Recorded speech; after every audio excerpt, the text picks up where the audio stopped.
안녕하세요. 오늘도 사연살롱을 찾아주셔서 감사합니다. 저는 환갑을 훌쩍 넘긴 할머니예요.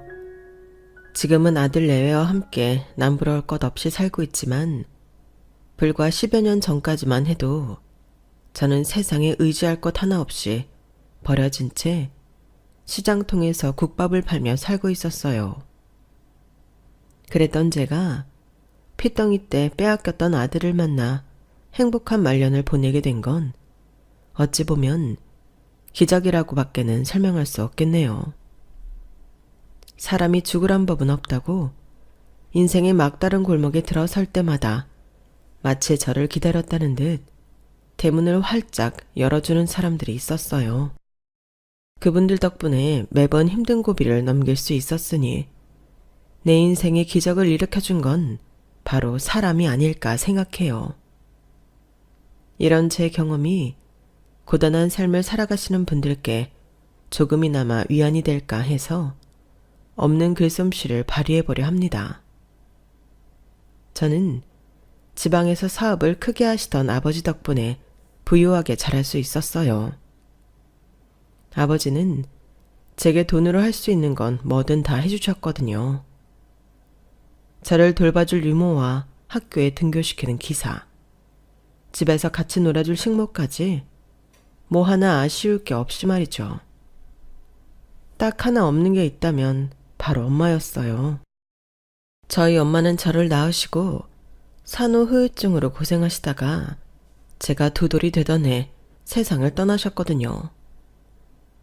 엄마 없이 자라는 외동딸이 늘 마음에 걸리셨던 아버지는 바쁜 와중에도 저와 관련된 일이라면 한 걸음에 달려오시곤 했어요. 서울이나 타 지역으로 출장을 가실 때는 늘 저를 데리고 가실 정도였죠. 특히 휴가철이나 어린이날에는 저를 데리고 아버지와 허영호지 않은 사이인 정 사장님 댁에 자주 가셨는데요. 그 집에는 저와 동갑인 아들이 있었어요. 5대 독자라서 집안 어른들이 애지중지하는 아이였죠. 저희 아버지와 정 사장님은 사석에서 서로를 사돈이라고 부르셨어요. 일찌감치 자식들을 혼인시키자는 약속을 하셨던 탓이었죠. 그렇다고 정혼을 한 사이는 아니었지만 그럼에도 어릴 때부터 하도 들어서 그런가 중학생이 되고부터는 내심 이 집이 내 시댁이 될 거라는 생각을 하고 살았던 것 같아요.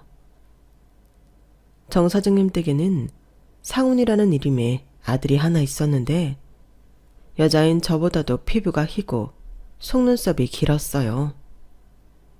그래서 별명이 기집애였죠. 상훈이는 또래 사내 아이들과는 달리 뛰어노는 것보다는 집에서 책을 읽거나 음악을 듣는 게 취미인 아이였죠. 사교적이고 활달한 성격인 저와는 완전 딴판이었죠. 책을 많이 읽어서 그런가 아는 것도 많고 가보지도 않은 유럽 국가 역사부터 고대 신화까지 모르는 게 없었어요. 그래서 그 집에 놀러 갈 때면 서재에 앉아있는 상훈이 옆에 붙어서 그간 읽은 책 얘기와 고대 신화 얘기를 전해 듣는 게 제 낙이었죠.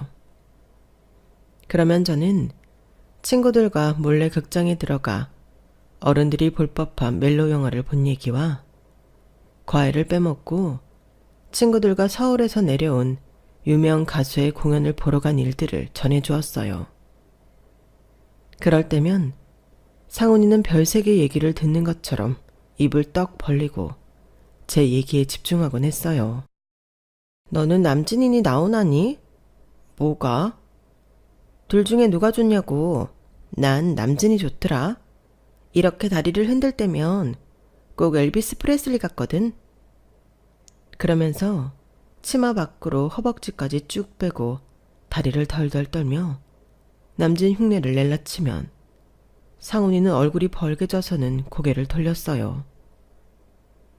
얘, 너 왜 그렇게 얼굴이 빨갛니? 혹시 열나는 거 아냐? 걱정스런 마음에 손으로 상훈이 이마를 짚었더니 화들짝 놀라서는 서재 밖으로 달아나더라고요. 그때는 제가 왜 저러나 했는데 나중에 알고 보니 상훈이가 저를 많이 좋아하고 있었더라고요. 오히려 저는 상훈이를 동생처럼 생각하고 있었는데 말이죠. 그 후로도 상훈이는 제가 다가가면 은근슬쩍 자리를 피하곤 했어요. 그래서 상훈이가 저를 싫어하나 생각했죠. 같이 붙어 앉아 있는 것도 피할 정도로 나를 싫어하는데 이래서야 결혼을 할 수 있을까 싶더라고요. 물론 두 아버지께서 장난처럼 하신 말이니 꼭 우리가 결혼할 필요는 없지만요. 그런데 하루는 아버지께서 제 방에 들어오셔서는 그러시는 거예요. 미희야, 너도 이제 고3인데 앞으로 뭘 할지 생각은 해뒀니? 아빠도 참, 뭘 하긴 뭘 하겠어요. 대학에 들어가야죠. 그래, 가고 싶은 학교랑 과는 있고? 글쎄요, 과는 모르겠고 성적이 된다면 서울에 있는 대학에 가고 싶어요. 생각 같아선 이대나 숙대에 가고 싶지만 그럴 성적은 안 되고 성적이 맞는 대학에 가야겠죠 뭐. 그러자 아버지가 입술을 달착이며 어렵게 말을 꺼내시더라고요. 그러지 말고 시집을 가는 건 어떠니? 듣자 하니 상훈이가 너를 많이 좋아한다고 하던데. 상훈이요? 아버지도 참, 걔는 저 안 좋아해요. 내가 근처에만 가도 기겁을 하고 도망치는걸요. 저를 싫어하면 싫어했지 절대 좋아하지 않는다고요. 그럼 이번 여름방학 때 가서 직접 물어보려무나. 그래서 여름방학 때 정 사장님 댁에 가게 됐을 때 작정을 하고 상훈이 방으로 들어갔어요. 이번엔 절대 도망 못 치게 방문을 등으로 누르고 섰죠. 그랬는데 웬일인지 이번엔 도망칠 생각도 않고 침대에 걸터 앉아 그러는 거예요. 나 안 도망가니까 거기 그러고 서 있지 말고 와서 앉아. 정말이니? 말은 그렇게 해놓고 내가 옆에 가면 얼른 방 밖으로 도망치려고 하는 거 아니지? 아니야. 안 그래도 미희 너한테 할 말 있어. 그래도 안심이 안 됐던 저는 문가에 서서 상훈이 얼굴을 빤히 쳐다보다가 도망칠 의지가 보이지 않길래 곁으로 다가가 의자에 앉았어요. 그랬더니 상훈이가 평소와 달리 긴장한 표정으로 그러더라고요. 너 고등학교 졸업하면 나한테 시집와라. 내 신부가 되어줘. 갑작스런 청혼에 온몸에 소름이 쫙 돋았어요. 언젠가 내가 결혼을 하게 된다면 아마도 그 짝은 상훈이가 될 가망성이 높다고 생각은 해왔지만 그건 그저 불확실한 예언과 같은 거였거든요. 하지만 상훈이의 청혼으로 그 예언이 현실이 된 셈이었고 그 상황에 저는 그저 놀랄 뿐이었어요. 얼마 전에 너희 아버지께서 다녀가셨어. 우리 혼서 문제로 우리 부모님과 얘기를 하고 가셨다더라. 네가 서울에 있는 대학에 가고 싶다고 했다던데 그건 아마 안 될 것 같다. 내가 부산에서 대학 생활을 하게 될 것 같거든. 결혼이랑 내 대학 진학이랑 무슨 상관인데? 그러자 상훈이가 무거운 표정으로 말을 했어요. 고등학교 졸업하고 바로 식 올리기로 했으니까. 그렇게 되면 남편을 두고 너만 서울로 갈 수는 없잖아. 미쳤어? 대학 졸업도 않고 바로 결혼을 하게? 난 싫어. 난 어떻게든 서울에서 대학생활 할 거야. 고집 부리지 마. 다 널 위한 거니까. 평소 제가 하는 말은 뭐든 들어주는 상훈이었지만 이날만큼은 달랐어요. 그날 청혼을 하는 상훈이의 표정이 왜 이렇게 무거워 보였는지는 결혼하고 반년이 지나고서야 알 수 있었어요. 그날 집으로 돌아온 저는 아빠한테 서울 안 보내주면 결혼도 안 할 거라고 울고불고 떼를 썼지만 아빠는 오히려 저를 나무라셨어요. 언제까지 네 멋대로 고집만 부릴 거야? 서울로 유학을 가겠다고? 무슨 돈으로? 네가 그럴 능력이나 있어? 결정은 돈줄 쥔 사람이 하는 거다. 능력이 없으면 순리대로 따라. 고등학교 졸업하고 4월에 식 올릴 테니 그때까지 안동댁한테 살림이나 배워둬. 시부모 앞에 애비 얼굴에 먹칠하지 말고. 상훈이도 그러더니 아빠도 전과는 달리 제게 매정하게 구셨어요. 마치 제가 무슨 큰 죄라도 지은 죄인인 것처럼 제 말은 들으려고 하지도 않고 자신들 뜻대로 휘두르려고만 하더라고요. 대학 진학도 물거품이 되고 남은 기간 동안 안동댁 아주머니한테 살림을 배우면서 시간을 보냈어요. 졸업을 앞두고 대학에 합격한 친구들이 서울이며 근처 지역으로 떠나는 걸 묵묵히 지켜보아야만 했죠. 결혼식을 3달 앞두고 상견례 자리가 마련되었어요. 그 자리에서 아버지는 시부모님과 상훈이 앞에서 고개를 숙이며 저를 부탁하셨어요. 애미 없이 자라 살림도 미흡하고 아직 철이 없습니다. 제가 더 데리고 있어 본들 뭐가 달라질까 싶어 결례인 줄 알면서도 혼인을 서두르자고 했습니다. 최 사장, 무슨 그런 소리를 다 하나. 애초에 하기로 했던 혼사인데 언제 하면 어때? 오히려 우리가 미희한테 미안하지. 서울서 대학생활을 하고 싶었다던데 일찍 날개를 꺾은 셈 아닌가. 그래서 말인데 학업을 계속하겠다면 식을 좀 미루고 우리 집에 머물며 부산에서 대학을 다니게 하는 건 어떨까 싶은데 최 사장 생각은 어떤가? 딱히 공부에 뜻이 있는 아이도 아니니 그럴 필요는 없을 것 같습니다. 그래요. 여자 행복이야. 남편한테 사랑받고 자식 낳아 키우는 보람으로 만들어지는 건데 굳이 대학까지 갈 필요 있나요? 일찌감치 시집와서 우리 상훈이 내조하며 사는 것도 괜찮을 것 같네요. 네, 사부인 말씀이 옳습니다. 보고 배운 게 없어서 사부인 눈에는 안 차겠지만 그래도 영특한 아이니 사부인께서 따뜻하게 지도해 주신다면 곧잘 따라는 할 겁니다. 아무쪼록 제 딸아이 잘 부탁드립니다. 제 의사와는 상관없이 결혼은 결정되었고 그해 4월 예정대로 식을 올리게 되었어요. 신혼집은 시댁에서 꾸리게 되어 저는 나고 자란 정든 집을 떠나 부산으로 가게 되었어요. 시댁에서의 생활은 지금까지 제가 살아온 것과 완전히 다른 것이었어요. 평소라면 눈도 뜨지 않을 시간에 일어나 식모들과 함께 아침상 준비를 하고 남편을 깨워 학교 보낼 준비를 해야 했어요. 부산대에 입학한 남편은 학업을 진행하며 결혼 생활을 했거든요. 지금은 사라진 제도지만 5대 독자라서 군대도 면제라 떨어져 지낼 필요 없이 결혼 생활을 이어갈 수 있었죠. 결혼 후 남편은 무척이나 제게 잘해주었어요.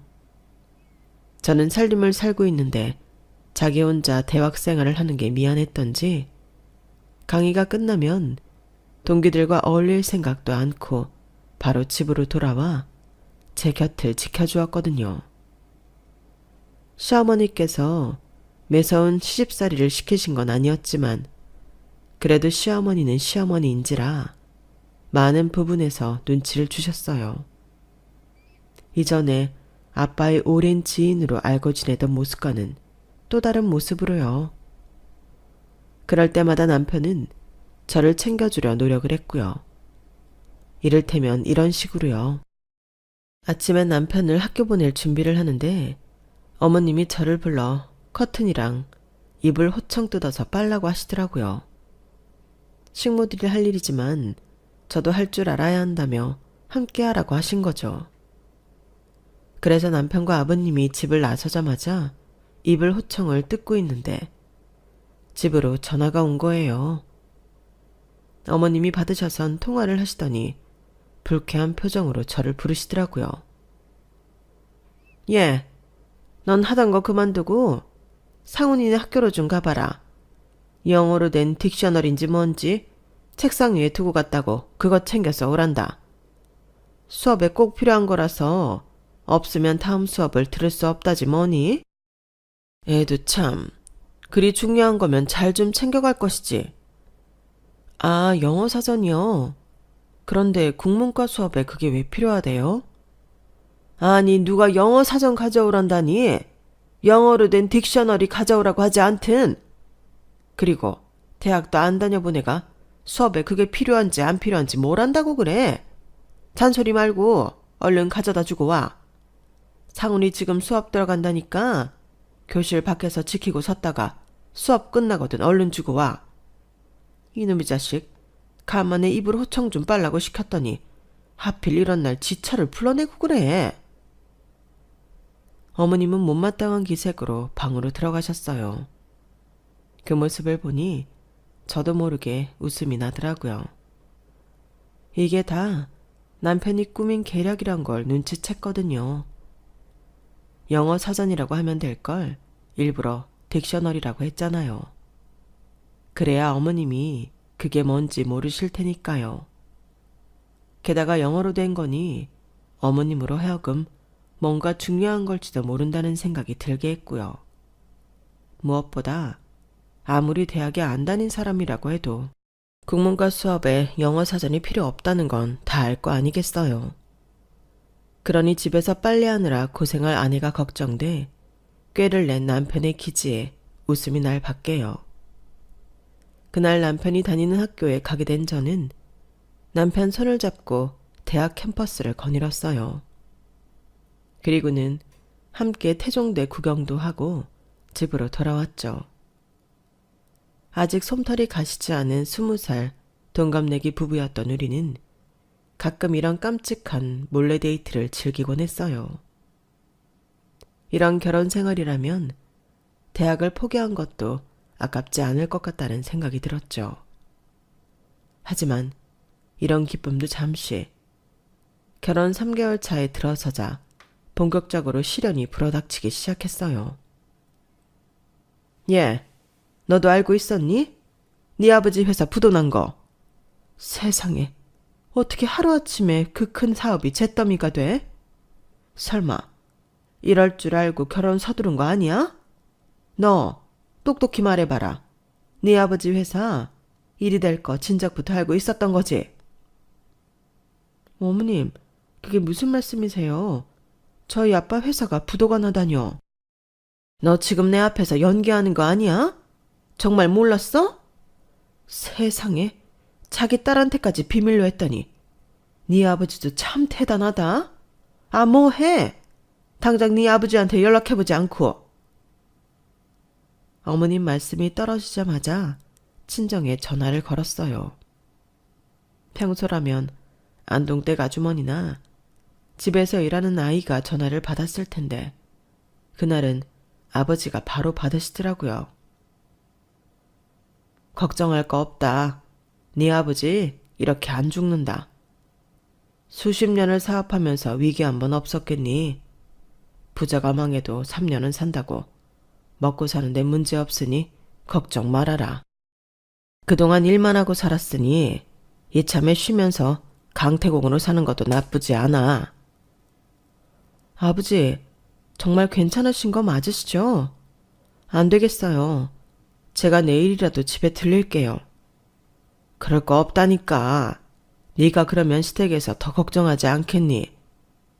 이럴 때일수록 애비 걱정 그만하고 시부모님이 걱정하시지 않게 평소처럼 그러야 해. 넌 이제 출가 외인이야? 최씨 집안 사람이 아니라 정씨 집안 사람이라고. 시부모님 공경하고 뱃속에 아이 잘 챙기면서 남편 내조에 신경 쓰면 되는 거다. 아버지께선 친정에 들르겠다는 저를 한사코 말리셨어요. 그때는 사정이 어떻게 돌아가는지 제대로 알지 못해서 아버지 말만 덜컥 믿어버렸는데 실상은 아버지 말씀과 달리 매우 좋지 않았어요. 그것도 모른 채 저는 아버지 말 맞다나 제 본분에 충실하려고 노력했어요. 지금으로선 그게 제가 할 수 있는 최선이라고 생각했거든요. 하지만 몇 달 뒤 들려온 건 청천벽력 같은 소식이었어요.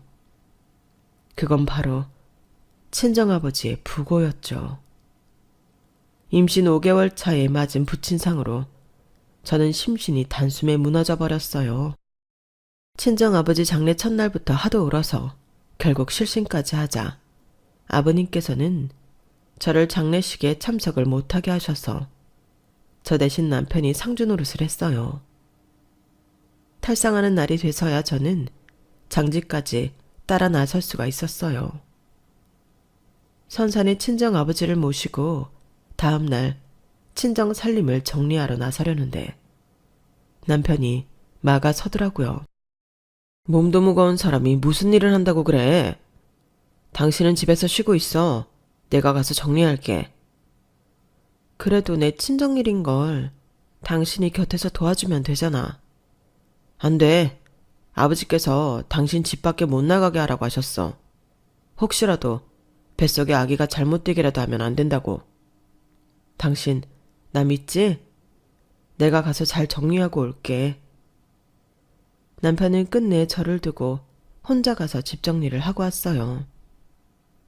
밤이 되자 일을 마친 남편이 집에 들어왔는데 손에는 제가 꼭 가져다 달라고 했던 앨범과 친정아버지 몇 가지 유품이 들려 있었어요. 그걸 보니 이제 정말 내가 고아가 됐다는 게 실감이 나서 눈물이 그치지 않더라고요.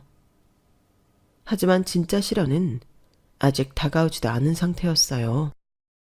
친정이 하루아침에 망하고 아버지마저 세상을 떠나시자 세상 어디에도 기댈 곳이 없어진 저는 아무짝에도 쓸모없는 철부지에 불과했어요. 아버님과 남편이 저를 아끼기는 했지만 저와 함께 대부분의 시간을 보내는 사람이 시어머니라는 게 문제였어요. 시어머니께서는 제 친정이 망한 순간부터 저를 탐탁지 않아 하셨거든요. 아, 이거야 원.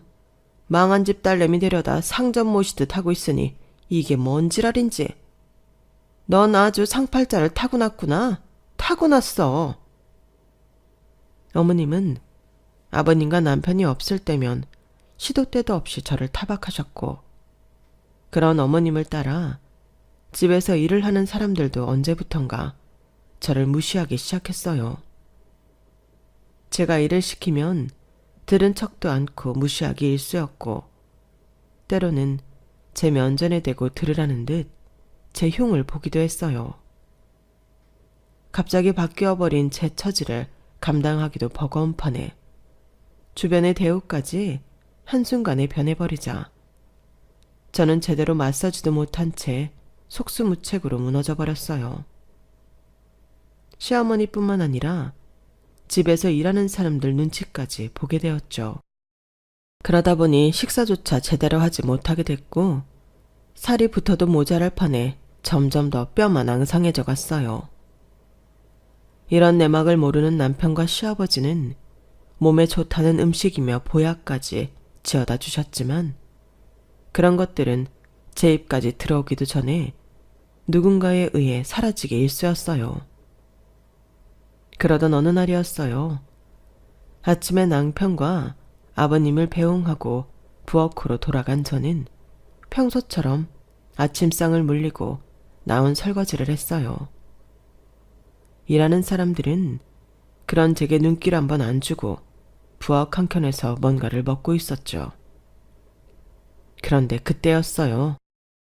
니들이 왜 그걸 먹고 있어? 내가 내 안사람 먹으라고 사다 놓은 걸. 분명 몇 분 전에 제가 배웅까지 했던 남편이 어느새 부엌에 들어와 있지 뭐예요. 남편은 식모들 손에 들린 화과자를 뺏어들고는 불같이 화를 냈어요. 지금까지 니들이 다 처먹었던 거야? 바나나면 미제 분유며 니들이 다 뺏어 처먹었던 거냐고. 그러자 식모들은 마주 잡은 손을 발발 떨며 고개도 들지 못했어요. 이런 씨한 것들이 다 있나? 그걸 왜 니들이 처먹어? 왜 처먹냐고? 그리고 왜 내 아내가 설거지를 하고 있지? 저건 니들이 할 일 아니야? 그거 하라고 밥 먹여주고 돈까지 주는데 하라는 일은 안 하고 왜 안 쪼인 음식을 축 내고 있냐고. 니들이 왜? 남편은 눈이 뒤집어져서는 눈앞에 보이는 족족 그릇이고 냄비고 할 거 없이 잡히는 대로 집어 던지며 욕설을 퍼부었어요. 그 소리에 부엌으로 달려들어온 어머님은 제 남편을 말리셨지만 이미 눈이 돌아간 남편은 화가 풀릴 때까지 멈추지 않았어요. 그날 저희 집 부엌은 폭탄이라도 맞은 것처럼 뭐 하나 성한 것 없이 다 깨지고 부서져 버렸어요. 부엌 살림을 다 때려 부순 남편은 제 손을 잡고 방으로 들어왔어요. 그리고는 조금 전 난리를 피우던 모습과 완전 다른 순한 얼굴로 저를 끌어안고 울더라고요. 너 이 고생하라고 데려온 거 아닌데 미안해. 남편인 내가 널 지켰어야 했는데 그러지 못했어. 다 내 잘못이야. 미안하다 미희야. 그런 소리 마라. 난 너랑 결혼한 거 한 번도 후회한 적 없어. 너 아니었으면 나 우리 아버지 돌아가셨을 때 버티지 못했을 거야. 그러니까 나 때문에 가슴 아파하지 마.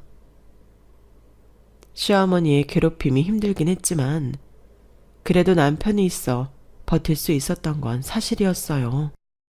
그날 그 사단이 난 뒤 아버님은 어머님을 비롯해 그동안 저를 괴롭혔던 식모들을 한자리에 불렀어요. 그리고는 제게 사과를 하게 하셨죠. 그걸로도 분이 풀리지 않는 남편은 아버님께 부탁해 집에서 부리던 식모들을 모조리 내쫓았어요. 그리곤 새로 사람을 들였죠. 새로 들인 식모들한테는 남편이 직접 신신당부를 했어요. 내 아내한테 극진히 대하라는 거였죠. 덕분에 그 이후로 저는 부리는 사람들 눈치 안 보고 편히 지낼 수 있었어요. 하지만 이런 상황이 못마땅했던 사람이 한 명 있었는데 바로 시어머니였죠. 부리는 사람들 앞에서 며느리한테 사과하는 망신을 당했던 시어머니는 속으로 칼을 갈게 되었죠. 남편과 시아버지의 보호 아래 무사히 아들을 출산한 저는 손 귀한 집에서 대를 이었다는 이유로 시아버지께 큰 선물도 받았어요. 지금 생각해보면 그때가 제 인생에서 가장 행복한 순간이었던 것 같아요. 눈에 넣어도 아프지 않을 내 아들과 세상에서 저를 가장 사랑해주는 남편, 돌아가신 친정아버지 대신 제 바람막이가 되어주셨던 시아버지까지 있었으니까요. 하지만 인생에서 가장 행복한 그 순간에 저는 모든 걸 다 잃고 말았어요. 수업을 마치고 집으로 돌아오던 남편이 횡단보도를 건너다 과속 차량에 치여 그 자리에서 즉사하고 만 거예요. 친정아버지 기일을 며칠 앞두고 벌어진 일이었어요. 하늘이 무너지는 것 같았어요. 친정아버지가 돌아가셨을 때보다도 더 가슴이 찢어지는 것 같았어요. 아직 돌도 안 된 아이를 끌어안고 얼마나 울었는지 몰라요. 하지만 남편을 잃은 슬픔이 가시기도 전에 걱정이 앞섰어요. 이제는 누굴 믿고 살아야 하나 막막하기만 했거든요. 남편의 죽음으로 이전까지 제 편이 되어주셨던 아버님도 등을 돌리기 시작하셨어요. 어머님은 독을 잔뜩 품은 독사처럼 제게 날카로운 이빨을 들이대셨죠. 박보살이 그러더라. 이게 다 죄 많은 인연을 집에 들인 탓이라고. 지 애미 잡아먹고 태어난 년이 친정 살림 틀어먹은 것도 모자라 지 애비에 남편까지 줄줄이 잡아먹었다고. 여보, 저년 집에서 내쫓읍시다. 저년이 있는 곳마다 줄초상이 난다는데 하나뿐인 내 손자까지 목숨 잃으면 어떡해요? 생떼 같은 내 새끼까지 잡아먹은 년인데 저런 걸 어떻게 집에 데리고 사냐고요. 제발, 제발 저년 좀 내 눈앞에서 치워주세요. 네? 시어머니는 아들의 장례를 치른 뒤로 무속인들의 말을 앞세워 저를 내쫓아달라고 아버님께 매달렸어요. 처음엔 그 말을 외면하던 아버님도 시간이 지나자 조금씩 흔들리는 것 같더라고요. 집안에 우환이 생길 때마다 어머님이 모든 걸 다 제 탓으로 돌리셨거든요. 멀쩡하던 당신 사업이 휘청하게 된 것도 다 죄 많은 천연 때문이라고요. 천연을 계속 데리고 있다가는 우리 손자 목숨까지 위험해진다고요. 여보, 제발 천연 좀 집에서 내쫓아주세요. 내 손자만이라도 지킬 수 있게 도와달라고요.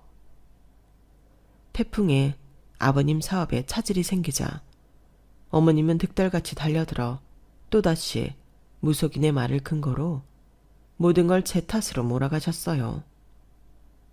그렇게 언제 꺼질지 모르는 촛불 앞에 서 있는 것처럼 위태롭게 하루하루를 버티던 저는 제 아들의 돌도 되기 전에 집에서 쫓겨나게 되었어요. 저를 집에서 내보내던 날 아버님이 그러시더라고요. 우리를 원망해도 좋다. 하지만 아들 자식까지 떠나보낸 마당에 대르리을 손자 녀석은 지켜야 하지 않겠니? 이 돈이면 어디서든 뿌리 내리고 살 수 있을 거다. 아버님, 제가 더 잘할게요. 그러니 제발 절 내쫓지 말아주세요. 너도 알 거 아니냐? 지금 이 상태로라면 네 시애미 등살에 네가 얼마 못 버틸 거라는 걸. 네 자식 앞에서도 못 볼 걸 보며 살 생각이야? 자식 같으면 못 받고 살 거냐고. 그러니 떠나라. 네 아들은 내가 책임지고 훌륭하게 키워내마. 대신 이 집을 나가거든 다시는 찾지 말아라. 네 아들이 보고 싶어도 절대로 찾지 마. 만약 내 손주 앞에 나타나는 날엔 그땐 내 손으로 널 어떻게 할지 모르겠구나. 아버님은 돈가방을 손에 쥐어주시곤 저를 집에서 내쫓으셨어요. 저는 엄동설안에 반나절이나 대문 앞에부터 들여보내달라고 울부짖었지만 돌아온 건 시어머니의 매몰찬 욕설과 악담뿐이었어요. 결국 저는 하도 울어서 온몸에 진이 다 빠진 채로 기차역으로 향했어요. 그곳에서 기차를 타고 제 친정집으로 향했죠. 이미 남의 손에 넘어간 지 오래된 집이었지만 그래도 그곳밖에는 갈 곳이 없었어요. 그런데 거기서 동네 사람을 통해 뜻밖의 사실을 전해 듣게 된 거예요. 저희 아버지가 사업이 망한 뒤 집도 뺏긴 채 동네 어느 허름한 여인숙에서 지내셨다는 얘기였죠. 남편이 저희 친정집을 정리할 때 왜 저를 데리고 가지 않으려 했는지 그제야 알 수 있었어요. 여인숙 좁은 방에서 쓸쓸하게 생을 마감하셨을 아버지를 생각하니 내 심장을 쥐어짜는 것처럼 가슴이 아팠어요. 그동안 아버지와 남편 그늘에서 좋은 것만 보고 살았던 제 자신이 그렇게 바보처럼 느껴지더라고요. 그리곤 현실을 받아들이게 되더라고요. 그래, 어쩌면 어머님 말씀이 맞는지도 모르겠어. 이런 멍청한 엄마 밑에서 자라기보다는 시부모님 밑에서 자라는 게 내 아들한테 나을지도 몰라. 생각이 그렇게 이르자 더는 욕심부리지 않게 되었어요. 아버지가 지내셨다던 여인숙에서 하룻밤을 보낸 저는 다음 날 일찍 기차를 타고 서울로 향했어요. 모든 걸 다 잊고 새롭게 시작해야겠다고 생각했을 때 떠오르는 것이 서울뿐이었거든요. 20살의 내가 가지 못했던 서울에서 다시 시작하자 싶었죠. 하지만 서울역에 내리자마자 제 인생은 또다시 궁지에 몰리게 되었어요. 돈이 든 가방이 사라진 거였죠. 좌석 미치고 선반 위고 죄다 뒤져보았지만 어디에도 없었어요. 결국 빈손으로 서울로 상경한 저는 정처 없이 길을 걸었고 며칠 길에서 밤을 지새웠어요. 술에 취한 치객한테 몹쓸 일을 당할 뻔도 하고 배고픔에 찐빵집 앞에 서서 성이다 구정물 세례를 당하기도 했어요. 그러다 시장통에서 흘러나온 구수한 냄새에 이끌려 어느 국밥집 앞에 도착했는데 그 집 주인 할머니가 저를 쓱 훑어보시고는 국밥 한 그릇을 말아주시더라고요. 저 돈이 없어요. 염치 불구하고 일단 먹을까도 생각했지만 일말의 양심은 있어서 먼저 돈이 없다는 사실을 밝혔어요. 그랬더니 주인 할머니가 그러시는 거예요. 누가 돈 받겠대? 행색만 봐도 돈 없다는 건 아니까 걱정 말고 먹어. 당장 굶어 죽게 생겼는데 염치고 뭐고 생각할 때야. 그 말이 떨어지자마자 그릇에 얼굴을 받고 허겁지겁 먹었어요. 지금까지 먹어왔던 산의 진미보다도 그날 먹은 싸구려 국밥이 훨씬 더 맛이 있었어요. 개눈 감추듯 한 그릇을 뚝딱 해치우자 할머니는 빈 그릇을 다시 채워주셨어요. 먹고 죽은 귀신이 때깔도 좋다잖아. 기왕 먹는 거 실컷 배나 채우라고. 그렇게 앉은 자리에서 두 그릇을 해치운 저는 가게 상황을 쓱 살피다가 안으로 들어가 수북이 쌓여있는 그릇을 씻기 시작했어요. 돈은 없지만 밥값은 할 수 있어요. 제가 먹은 국밥 이걸로 갚을게요. 감사히 잘 먹었어요, 할머니. 그래도 눈치가 있어서 어디 가서도 굶어 죽지는 않겠네. 그래, 그렇게라도 밥값을 하면 되는 거야. 저는 밥값을 갚으려고 설거지를 도왔을 뿐인데 주인 할머니는 그런 제가 마음에 드셨는지 당신이 사는 집으로 데려가 잠도 재워주시고 가게에서 일을 하게 해주셨어요. 가게라고 해봐야 시장통 한켠에 자리한 노상이었지만요. 그렇게 국밥집 할머니 집에서 살게 된 저는 할머니 가게를 물려받아 수십 년을 국밥 장사를 했어요. 그러는 사이 주인 할머니도 돌아가시고 할머니 단골보다 제 단골이 더 많아졌어요. 주인 할머니께서 갈 곳이 없던 제게 온정을 베푸신 것처럼 저도 형편이 어려운 이웃들한테는 공짜 밥도 퍼주고 주머니가 가벼운 손님들을 생각해 오랜 세월 최소한의 이웃만 남기며 저렴한 가격으로 국밥을 팔았어요. 그 덕에 가게는 늘 손님들로 북적였고 크게 버는 돈은 없어서도 먹고 사는데 어려움은 없었죠. 그런데 어느 날부턴가 안면 근육이 제멋대로 경련이 일고 두통이 심해진 거예요. 그래서 하루는 아침 장사도 접고 동네 병원에 갔는데 뇌종양이 의심된다며 큰 병원으로 가라지 뭐예요. 사실 세상에 별 미련이 없어서 언제 죽든 상관없다고 생각했었는데 막상 중병에 걸렸을지 모른다는 말을 듣고 나니 겁이 덜컥 나더라고요. 그렇게 대학병원에서 검사를 받았는데 다행히 뇌종양은 아니고 뇌수막종이라고 하더군요. 하지만 현재로선 약물 치료는 불가능하고 수술을 해야 한다고 했어요. 그러자면 몇 달은 꼼짝없이 가게 문을 닫을 수밖에 없는 상황이었죠. 그동안 쉬지 않고 일을 하기는 했지만 그리 벌어놓은 돈이 많지는 않아서 덜컥 겁이 났어요. 장사를 몇 달 쉬면 손해도 손해지만 병원비와 수술비가 얼마나 나올지 몰라서 걱정이 됐어요. 주변에 손 벌릴 곳도 없는데 만약 돈이 부족하면 큰일이니까요. 내 몸 움직여서 벌어먹고 사는 처지로선 이보다 심각한 상황도 없었죠. 그래도 살자면 어쩔 수 없는지라 수술을 감행하게 됐죠. 제가 가족이 없어서 수술을 마치고도 곁을 지켜줄 사람이 없었어요.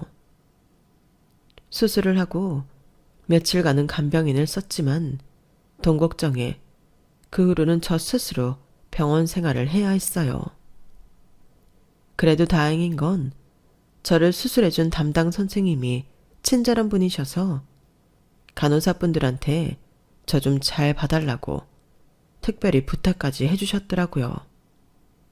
게다가 아무리 늦게까지 수술이 있어도 꼭 퇴근 전에 제 병실에 찾아와 상태를 확인하고 가셨어요.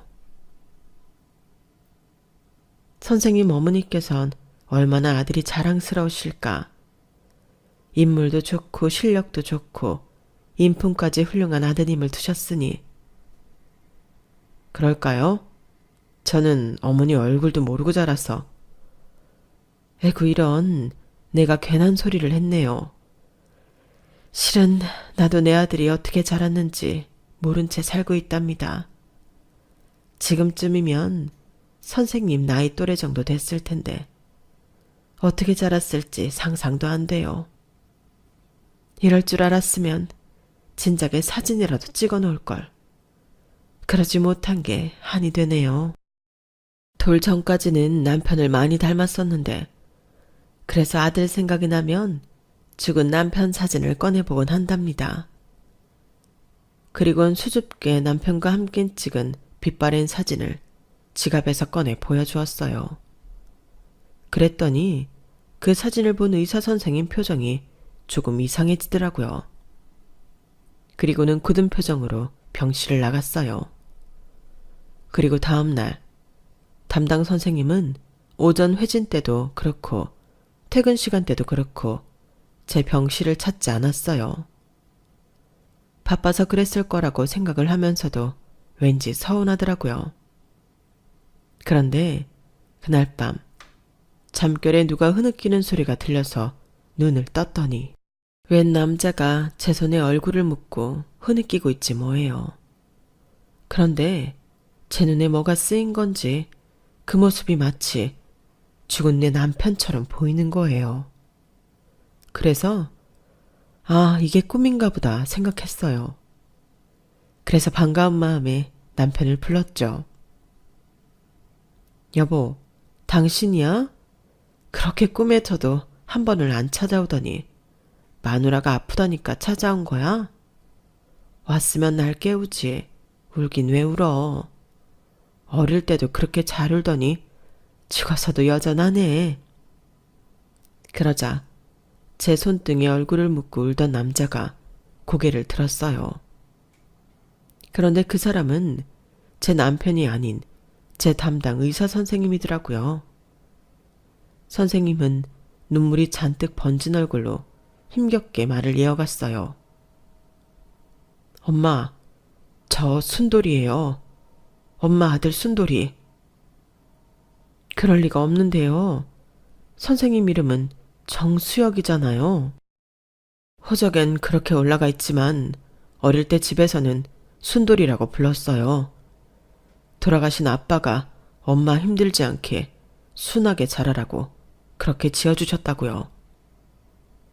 그 말에 목이 탁 막혔어요. 그리곤 하염없이 눈물이 흘러내렸어요. 의사 선생님 말대로 제 남편이 어린 아들한테 순돌이란 이름을 지어주었거든요. 40년 만에 만난 아들을 끌어안고 서럽게 울던 저는 한편으로 너무 미안하기도 했어요. 엄마인 내가 내 새끼 얼굴도 이름도 알아보지도 못했다는 사실이 너무 창피하고 미안했거든요. 그날 자리를 옮겨 아들과 얘기를 나누다 보니 아들이 어떻게 내가 엄마라는 걸 알게 됐는지 알 수 있었어요. 제가 보여준 사진 속 남편 얼굴을 보고 알았던 거였죠. 그래서 확인차 할아버지를 찾아가 저에 대해 물었던가 봐요. 그렇게 이름과 나이를 알게 된 아들은 낡은 사진첩에서 남편과 함께 찍었던 제 고등학생 시절 사진을 찾아냈고 제가 자신의 엄마라는 확신을 갖게 되었던 거예요. 시어머니는 10수년 전에 세상을 떠나시고 시아버지는 현재 서울 모처 요양원에 계시다고 했어요. 엄마가 돌아가신 줄로만 알았어요. 할머니한테 그렇게 듣고 자랐거든요. 그런데 사진 속 아빠를 보고는 의심이 가더라고요. 평소 할머니가 엄마에 대해 안 좋은 말만 하셨었는데 어쩌면 사이가 안 좋아서 돌아가셨다고 거짓말을 한 게 아닐까 하고요. 오늘 할아버지를 찾아가 엄마에 대해 물었더니 이제서야 진실을 말해주시더라고요. 왜 엄마가 나를 놓고 떠나셨는지도 전부요. 아들은 한참이나 저를 끌어안고 아이처럼 울먹였어요. 그 모습이 제 아빠랑 너무 닮아서 역시 내 아들이 맞다 싶더군요. 그날 이후 제 인생은 하루아침에 달라졌어요. 아들 녀석이 처와 상의 끝에 저와 함께 살기로 했거든요.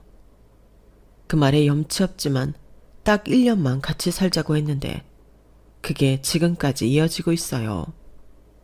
우리 며느리가 참 착한 게 제가 근처에 집을 얻어 나가겠다고 하는데도 안 된다며 끝까지 붙잡더라고요. 그동안 떨어져 지낸 게 40여 년인데 이제라도 모정을 나누며 함께 살아야 하지 않느냐면서 말이죠.